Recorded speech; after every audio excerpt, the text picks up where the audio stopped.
Bonjour à tous. C'est une tradition depuis plus de 1000 ans. Les pèlerins de toute l'Europe se rendent dans une petite ville perdue au fin fond de la Galice, à proximité de l'océan Atlantique en Espagne, Saint-Jacques de Compostelle. De nombreux chemins mènent jusqu'à cette ville, mais celui que nous allons parcourir ensemble traverse 3 massifs montagneux. Le Massif central, les Pyrénées et les monts Cantabriques, en Espagne. Parcourir les chemins de Saint-Jacques de Compostelle est une aventure spirituelle. Que l'on soit croyant ou non, il se passe quelque chose, le plus souvent, à l'intérieur de soi-même. C'est cette aventure personnelle que je vais partager avec vous tout au long de ces 3 émissions. Bienvenue dans le Massif central pour ce premier volet. Bienvenue dans le magazine de la montagne.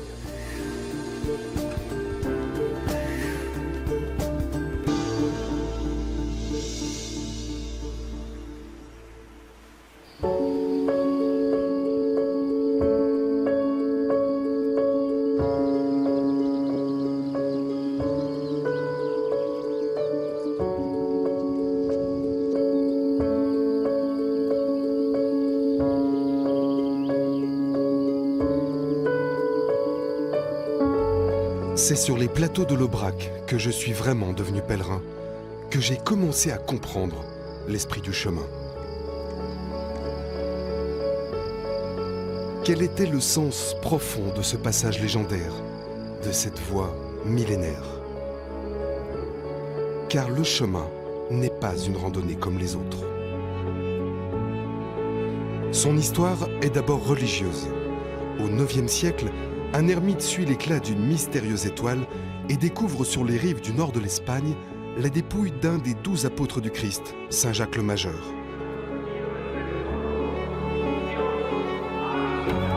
La ville de Santiago de Compostelle devient alors un but de pèlerinage aussi important que Jérusalem.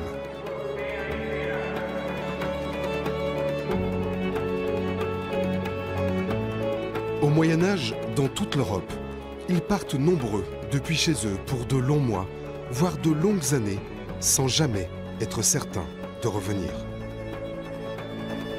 En France, ils rejoignent l'une des 4 grandes routes principales pour passer les Pyrénées aux environs de Saint-Jean-Pied-de-Port et parcourir ensuite près de 800 km en Espagne via le Camino Frances. Mais les variantes sont nombreuses, et si tous les chemins mènent à Santiago, tous ne passent pas par la montagne. La montagne. Elle sera pourtant le fil rouge de mon itinéraire. Un chemin personnel tracé sur les hauteurs, avec pour point d'orgue le franchissement des Pyrénées. Puis en Espagne, alors que le Camino a tendance à préférer la plaine, j'emprunterai un chemin de traverse dans les monts Cantabriques, une variante originale qui nous fera découvrir les picos des Europa. Mais cette semaine, à 1500 km de là, l'aventure commence pour moi dans le Massif central, au Puy-en-Velay.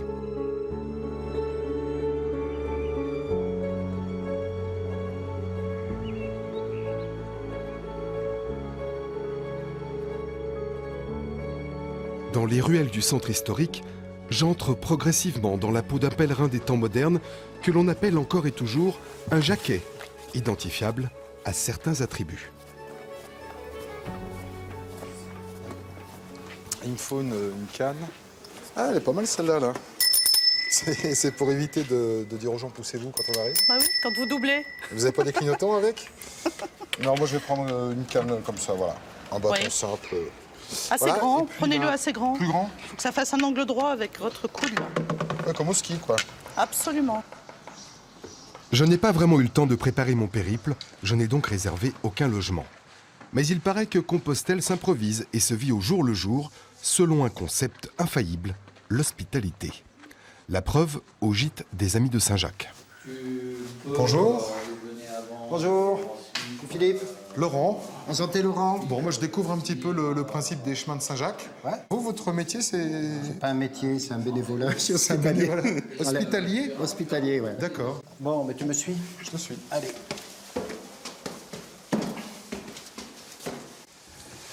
Bien, voilà le palace. C'est sympa, les petits box. Ouais. Donc nous, c'est bien parce qu'on a des box séparés, donc tu verras, c'est appréciable et tu n'auras pas forcément le cas tout au long du chemin. Ouais. Donc on va te mettre ici. Oui. Tu t'installes, tu prends le temps qu'il te faut et puis si tu as besoin de quoi que ce soit, on est tous en bas. Ok.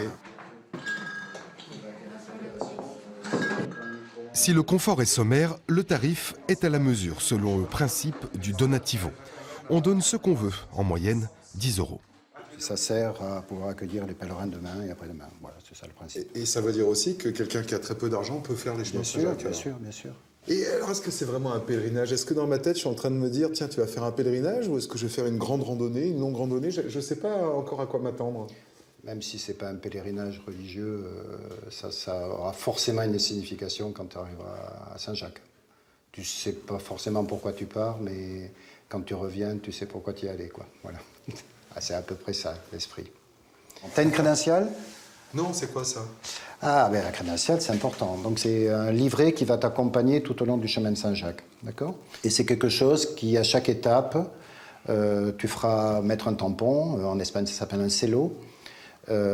Qui dit que tel jour, tu étais à tel endroit, d'accord? Donc, au bout d'un moment, c'est magnifique parce que tu as tous les plus beaux tampons, c'est très, très joli. Et tu vas me tamponner le jour d'aujourd'hui au puits. Non, je le mets là. Nous fermons ici à 22 h. Oui. Donc, il faut absolument que tu sois là avant. Oui. Hein, parce qu'après, personne. Donc, pas question d'aller écumer les bars du puits. De toute façon, demain, on marche. C'est ce que tu veux, c'est parce que les gens ont besoin de se reposer. Il y a des gens qui viennent de très loin.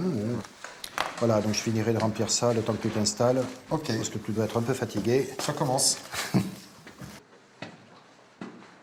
Bon, ben voilà. Mon espace 4 étoiles sur les chemins de Saint-Jacques. C'est ma première nuit. À demain.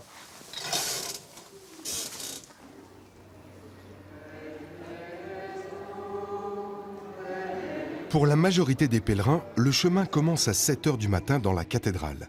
Qu'ils soient croyants ou non, pour rien au monde ils ne rateraient la bénédiction donnée par le Père Emmanuel. Est-ce qu'il y a des personnes qui viennent de l'étranger? États-Unis. États-Unis, people coming from United States. Allemagne, aus Deutschland. Wie viele Personen aus Deutschland? Willkommen, willkommen. De Pologne. Bienvenue, c'est très bien d'être là.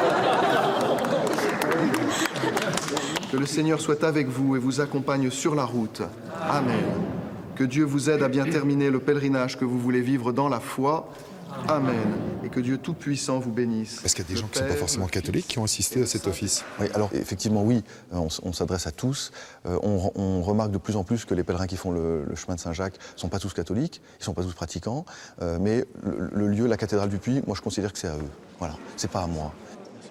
Voilà, en 98, les chiffres à la cathédrale, c'est 1000 départs dans l'année.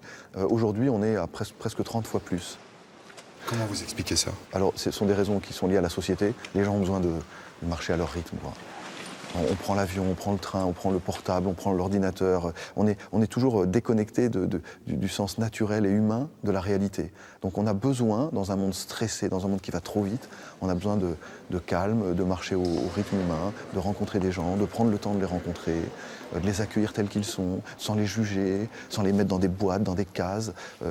En gros, on a besoin d'être enfin humain.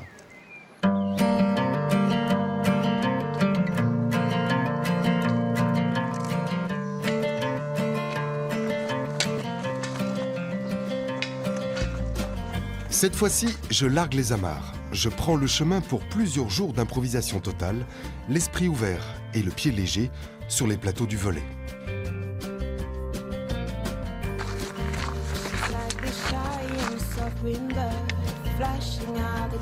Direction le village de Saugues, où l'on m'a conseillé de passer voir Janine, personnage incontournable du chemin. Dans sa petite maison à côté de l'église, avec ses chats, elle accueille les pèlerins du monde entier. Ah, vous mettez des petits points? Oui, à chaque fois quand les pèlerins Janine viennent, a fait au moins 3 fois le tour du monde, par procuration. tous les pays, regardez. Le Pérou, Ouais. l'Argentine, Russie, Israël, Irlande, Finlande. Martinique, Là, c'est un peu Suède, Turquie, Éthiopie. Éthiopie.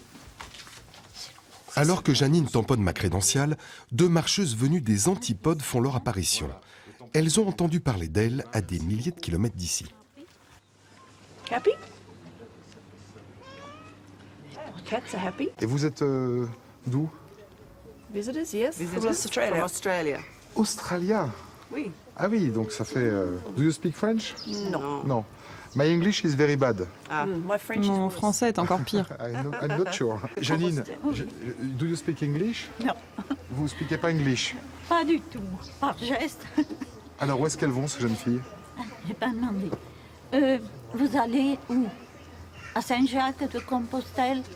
We walk to St. John Peter Port. Saint-Jean-Pied-de-Port. And why do you want to make this Camino? I don't think we're walking for any religious. Pour nous, ce n'est pas dans un but religieux. Ce n'est pas vraiment le genre des Australiens d'ailleurs. Terribly religious people. C'est surtout spirituel. Spiritual for me. Moi, j'ai perdu un fils il y a 5 ans. Et cette marche est une façon d'avoir du temps loin de ma vie quotidienne pour penser à lui et prendre le temps de réfléchir. Spend time thinking about him and reflection. Bon camino. Bon camino. Merci. Bon camino. Bon camino. Okay.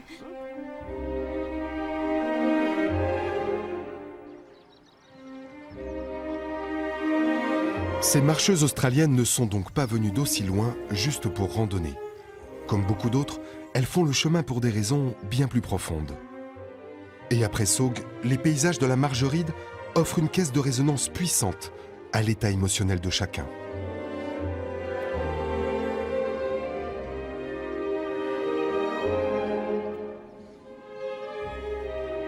À la vitesse affolante de 4 km/h, le rythme de la marche m'apaise. J'oublie peu à peu les notions de temps, de distance et d'horaire. Seule, la course du soleil m'oblige à accélérer le pas. J'aimerais rejoindre avant la nuit le site du Sauvage, un nom évocateur pour un plateau d'altitude balayé par les vents.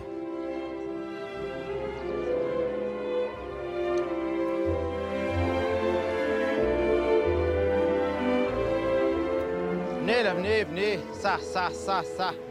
Venez là, venez, ça, venez là, venez. Viens là, ma Paris, viens. Viens là, Paris, viens, ma Grise, viens. Bonjour. Bonjour. Ce sont des aubracs au fond là-bas.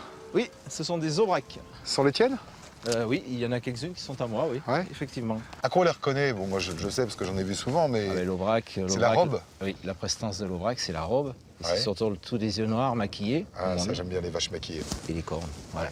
Alors c'est bien que ça soit des aubracs parce que ça veut dire que je suis bientôt arrivé. Parce que je vais jusqu'à Aubrac justement. Ah, le plateau de l'Aubrac, vous allez le découvrir dans environ une vingtaine de kilomètres. Et là, déjà, vous avez un aperçu, on va dire, des images de l'Aubrac. C'est un petit peu ça, sauf que c'est beaucoup moins boisé qu'ici. Oui, on voit un buron, hein, ça c'est typique de cette région. Oui. Et puis c'était une ferme d'alpage, enfin un endroit où le berger Bien sûr, pouvait s'abriter. Bien sûr. Mais grâce à ces aubracs qu'il y a ici, et ce buron qui est là, par exemple, mon père, moi, qui a 80 ans aujourd'hui, il venait ici tous les soirs, il faisait la traite des aubracs. Ouais. Et à ce moment-là, ça permettait de nourrir des familles, non seulement par le lait, par le beurre, par le fromage. Et aujourd'hui, on fait redécouvrir tout ça aux pèlerins qui passent.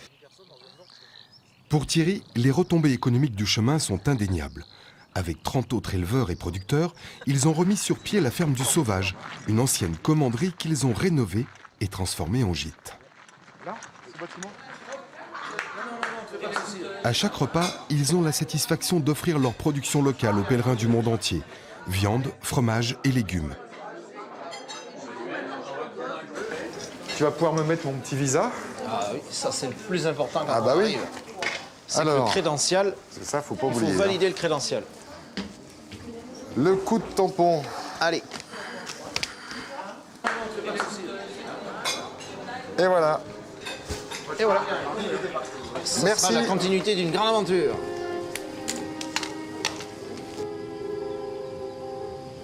Si le lieu est ce soir parfaitement accueillant, l'ambiance peut virer en un rien de temps.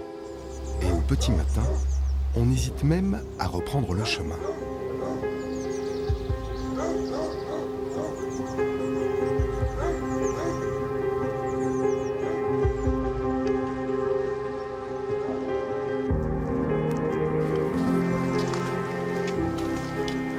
Avec ce brouillard et ce petit vent glacial, on imagine assez bien ce que pouvaient ressentir les pèlerins au Moyen-Âge ou même après lorsqu'ils traversaient les hauts plateaux du Massif central et notamment ce plateau de la Margeride.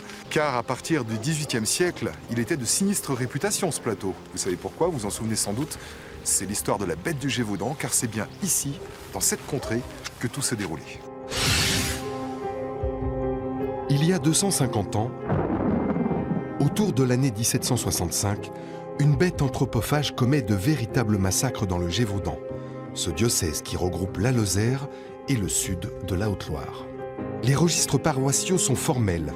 Une cinquantaine de jeunes bergères et d'enfants chargés de garder les troupeaux sont dévorés de façon atroce, égorgés ou même éviscérés. Simple loup ou bête extraordinaire, animal dressé par l'homme pour tuer ou homme déguisé en bête, le mystère court toujours. Et aujourd'hui encore, la bête excite l'imagination. Ce n'est pas Didier qui dira le contraire, lui qui est allé photographier les lieux avérés des attaques de cet animal. Donc ça c'est le lieu où la bête a été tuée.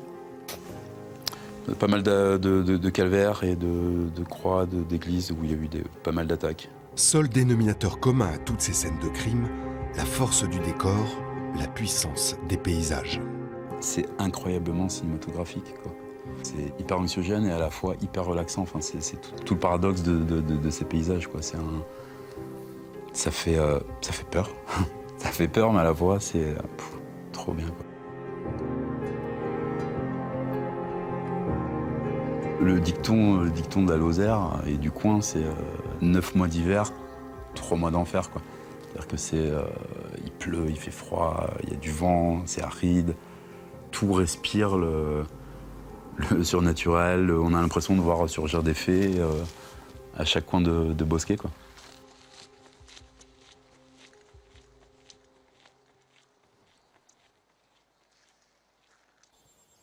Dans ce brouillard glacial, les rencontres entre pèlerins n'en sont que plus chaleureuses. Bonjour. Bonjour. Il me semble vous avoir vu au gîte hier Mais soir. oui, on en vient. Ah, c'est vous. Voilà. Oui, c'est nous. On n'est pas levé tôt à cause du brouillard. Hein. Ah oui, bah, j'ai fait pareil. Hein. En même temps, ça n'a pas l'air de vouloir se lever. Ouais. Ça fait rien. On vient de Paris, basiquement, mais on est parti du Puy, là, il y a 4 jours. D'accord. Et vous faites ça en famille? Et ben voilà. Voilà, avec nos vieux grands-parents, on les traîne. Hein. Pas grave, vous voulez. pas grave. Et c'est sympa de faire ça. On s'entend bien. On s'entend bien. Mais c'est super quand même de partir avec les petits-enfants. C'est extraordinaire. On a beaucoup de veine. Et vous faites ça dans quel esprit alors? Une pause, un temps calme où il n'y a pas de pression. On voit de la beauté autour de soi et il n'y a que des choses belles et on rencontre des gens adorables. Il y a plein d'histoires extraordinaires, on croise plein de gens étonnants, des gens qu'on n'aurait jamais rencontrés dans la vie de tous les jours. On ne peut pas. Ouais. On rencontre des gens de son milieu, de son travail. Là, on rencontre des gens qui sont, tout le monde le dit, hein, dépouillés de leur identité et donc des rencontres qu'on n'aurait jamais eu une chance de faire dans la vie courante, quoi. Ouais. Et d'ailleurs, pour certains que j'ai rencontrés, je les suis bien après, ils n'avaient pas dit qui ils étaient. Donc il y a une mixité extraordinaire. Moi, j'adore ça.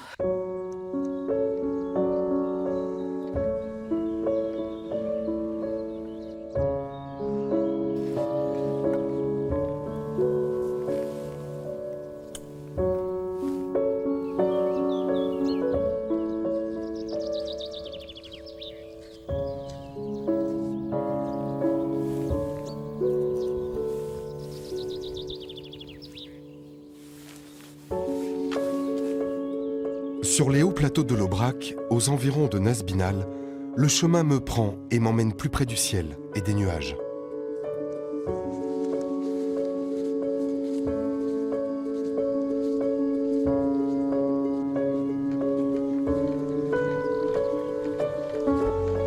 Traces discrètes et harmonieuses, sinuant le long des murets typiques de l'Aubrac, la longue marche opère en moi une transformation lente et progressive. Je me laisse dériver dans un autre espace-temps, un autre rythme. Et au fil des pas, l'alchimie du chemin fait son œuvre. Il m'offre quelque chose d'aujourd'hui extrêmement rare, une parenthèse de déconnexion.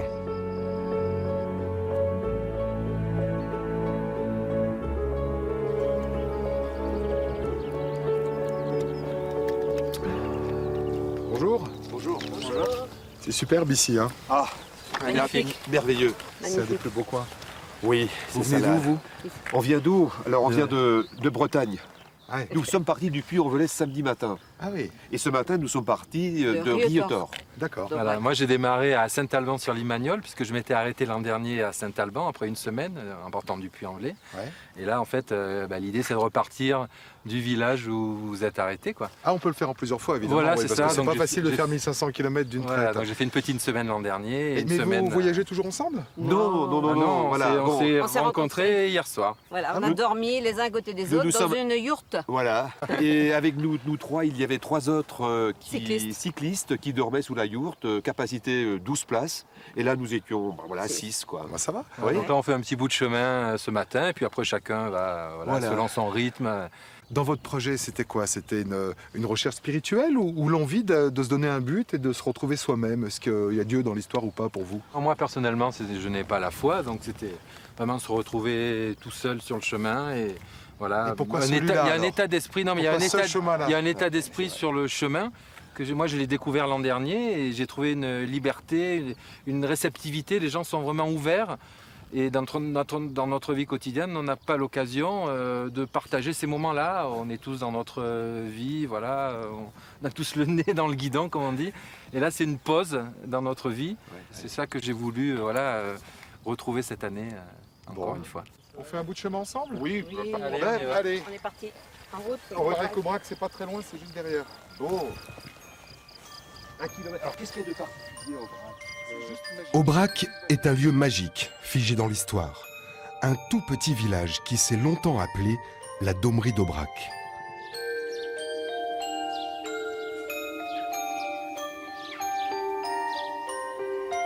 Celui qui connaît bien l'histoire de cet ancien monastère, c'est Claude. Pendant longtemps, il a proposé un toit aux pèlerins sans fortune dans cette grange transformée en dortoir. Aujourd'hui, il ne boude pas son érudition et aime la transmettre à qui veut l'entendre. Chateaubriand disait « Orage désiré, éclatez en fanfare ». C'est beau, non? Bonjour Claude, ça fait du Salut, bien de Laurent. voir quelqu'un après ces heures de solitude. Dis donc, Aubrac, c'est ça seulement? C'est quelques maisons? Voilà. Il faut dire que ça a été détruit à la Révolution. Ouais. Il y avait un énorme monastère. Il y avait 5 tours comme ça, réparties sur 50 mètres à peu près, là-bas. Là-bas, il y avait la bibliothèque, puis le clocher et une église au milieu qui a disparu. D'accord. Pendant plusieurs siècles, les moines ont accueilli les pèlerins dans cet hospital destiné à les loger et à les soigner.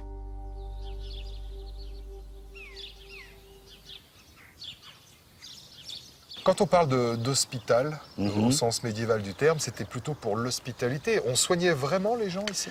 Oui, on soignait les gens. Il faut dire que beaucoup de pèlerins, n'ayant pas de caisse de retraite, partaient en pèlerinage quand ils n'avaient plus de famille et ils mouraient le long du chemin. Il y avait un énorme cimetière qui a été après ruiné par la route et ruiné par les travaux qu'on a fait là. Il y avait un immense cimetière où on enterrait les pèlerins. Claude, quand on regarde le guide, certains décrivent cette région d'Aubrac comme une région inhospitalière, froide, dangereuse, pleine de bandits. Oui. Alors c'était le réconfort quand on arrivait au village. C'était un réconfort, mais justement parce que les environs étaient dangereux. C'est sûr que même actuellement, quand les pèlerins s'engagent dans la forêt, je leur dis s'il y a du brouillard, n'y allez pas. Parce qu'en 20 minutes, vous pouvez ne plus savoir où vous êtes. Ah oui, d'accord. Et là, il n'y a plus qu'à s'asseoir et attendre que ça se lève. D'habitude, ça se lève assez rapidement, mais enfin, ça n'arrive pas toujours. Non, mais c'est vrai que là-haut, il n'y a Ouais. pas de point de repère. Dans Il y le a pas de point de brouillard, repère. bon, aujourd'hui, c'est plutôt bien balisé. À l'époque, ça l'était peut-être un peu moins bien. Ben oui, c'était pas du tout. Et ce qu'il y avait la cloche qui sonnait. Dès que la tempête soufflait, il y avait un moine carillonneur qui sonnait pendant jusqu'à 3 jours de fil, sans arrêt, la cloche, et ça ramenait les gens. C'est ce qu'on Et appelle moi, la cloche des perdus, c'est ça? La cloche des perdus, voilà.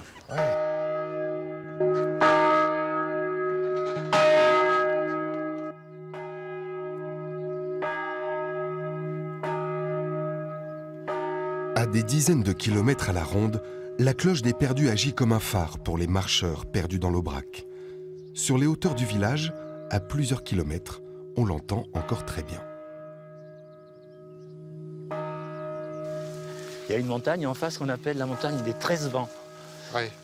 Car c'est quand même le pays du vent. Même si aujourd'hui, d'ailleurs, le temps est plutôt serein. Ah oui. Mais c'est pas toujours comme ça. Non, c'est pas toujours comme ça. Et d'où l'utilité de la cloche d'Aubrac. Il paraît que c'est l'un des plus beaux passages des chemins de Saint-Jacques dans le Massif central, ce tronçon. Ah, même je dirais plus du Massif central. Moi, les pèlerins qui reviennent de Saint-Jacques me disent c'est le plus beau paysage qu'on ait vu sur tout le chemin, c'est-à-dire quand même sur les 1700 km. Y compris les Pyrénées. Ils disent c'est l'arrivée sur Aubrac qui est là. Tous m'ont dit ça. Personne ne m'a dit. Il y en a qui ne me disent rien, mais il y en a qui m'ont dit c'est le plus beau point de vue. Et puis symboliquement ici, on est vraiment au bout du Massif central. Voilà. Et on commence à le deviner. Hein, c'est la plaine là-bas. Tout à fait. Oui, oui. Là-bas c'est les vallées avant la plaine, mais vous allez avoir des vallées sauvages. À partir d'Aubrac, on peut estimer qu'on redescend progressivement vers les plaines. À pic. À pic. À pic. Ah oui. Sur Bonneval, vous descendez de 700 mètres en 200 mètres.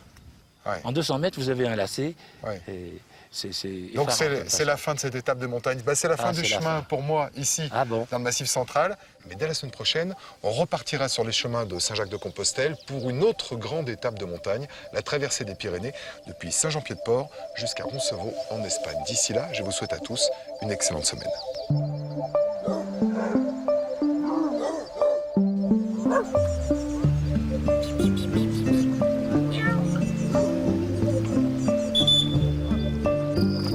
Oh la vache, oula. Alors c'est marrant parce que moi je lui fais peur, vous voyez. Quand on fait bruit, bah ça va. C'est énorme, hein. Salut copine. Bah viens là, je vais te manger. Quoique, une bonne côte de bœuf en Aubrac,